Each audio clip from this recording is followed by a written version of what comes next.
En este video repasaremos los conceptos de dominio de una función racional y dominio de una suma de funciones. Tenemos la función g de x igual a x a la 2 menos 2x menos 3 sobre raíz cúbica de x más 1. Y la función h de x igual a x a la 3 menos 1 sobre raíz cuadrada de x menos 1. Y además vamos a definir una función f de x igual a la suma de g de x más h de x. Calcular el dominio de f de x. Entonces, lo primero que debemos tener claro es que el dominio de la función f de x es igual al dominio de la suma de g de x más h de x, lo que es igual al dominio de g de x intersectado el dominio de h de x. ¿Sí? La suma de estas dos funciones es f de x, y el dominio de f de x, que es el dominio de esta suma, será igual a la intersección de los dominios de g de x y h de x. Quiere decir que para poder calcular el dominio de f de x necesitamos primero calcular el dominio de ambas funciones, de g de x y h de x. Entonces, vamos a calcular el dominio de la función g de x. Observen que la función g de x es una función racional donde el numerador es un polinomio de grado 2.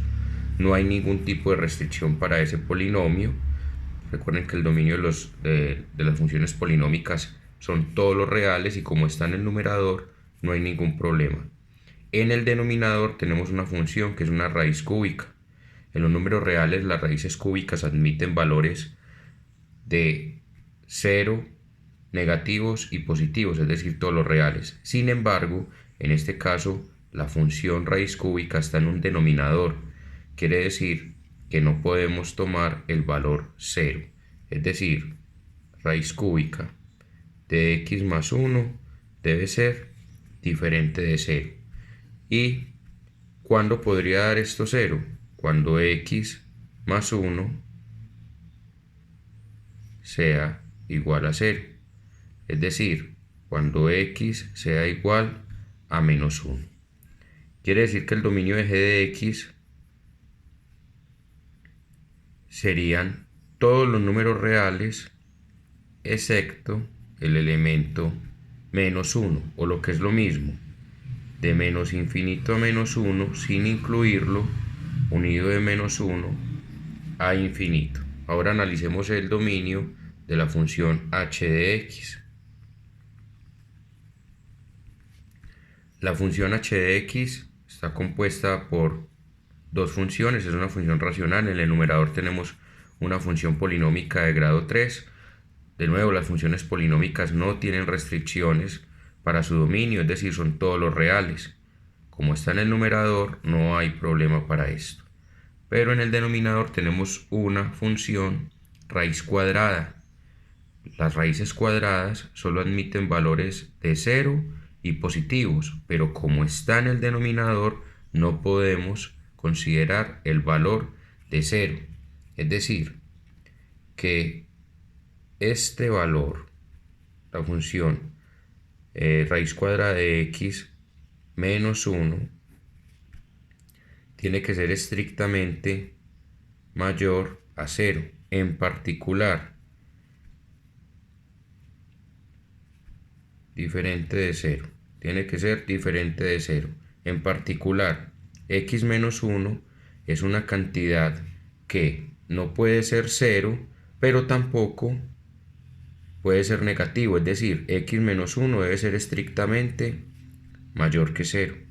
Considerando esta desigualdad, x debe ser una cantidad mayor a 1. Quiere decir que en este caso el dominio de h de x está mediado por las restricciones que tenga la expresión que está en el denominador, es decir, que deben ser los valores que inician en 1 sin tomarlo hasta infinito, el intervalo de 1 a infinito en 1 abierto. Ahora bien, ya tenemos el dominio de g de x y de h de x. Mirando las restricciones que habían en sus respectivos denominadores, pues son funciones racionales. Ahora, para calcular el dominio de f de x, necesitamos considerar la intersección entre dominio de g de x y h de x.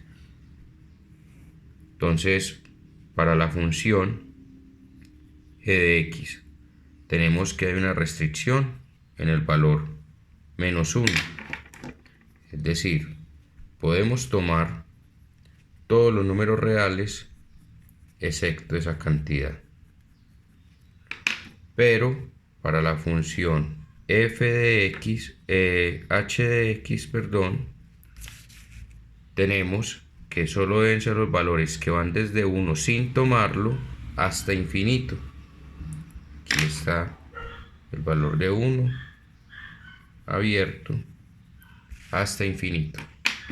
Ahora, la intersección entre estas dos representaciones gráficas de los dominios de la función g de x y h de x se ve que es de 1 hasta infinito. Aunque aquí tome a 1, aquí no lo toma, entonces no puede estar en la intersección. Este sería el intervalo de intersección de estos dos. Quiere decir que el dominio de la función f de x son los valores que están desde 1 hasta infinito. Este sería el dominio que deseábamos calcular.